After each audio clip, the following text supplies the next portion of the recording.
আমাকে সবকিছু ছেড়ে কবরে চলে যেতে হবে। ইন্না লিল্লাহি ওয়া ইন্না ইলাইহি রাজিউন আওয়াজ চতুর্দিক থেকে শোনা যাবে। কুল্লু নাফসিন যায়িকাতুল মউত, যখন আমাকে আস্বাদন করতে হবে আর নামাজ পড়ার টাইম পাবো না, চিৎকার করে চাইলেও একটা সিজদা দেওয়ার টাইম পাবো না।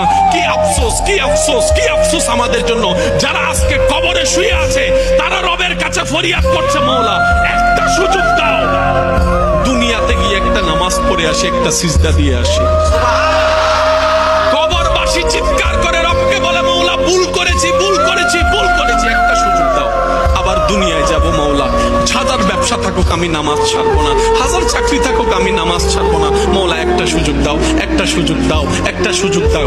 মাটির নিচে যারা আছে তারা বলছে, আর মাটির উপর যারা আছে তারা বলছে, ভাই নামাজ তো পড়তে আয়। একজনে বলে যে কিভাবে আসবো, আমার প্যান্ট তো ঠিক নাই, আমার প্যান্টও ঠিক নাই, আমার শরীর তো পাক নাই, আমার কাপড় তো পাক নাই,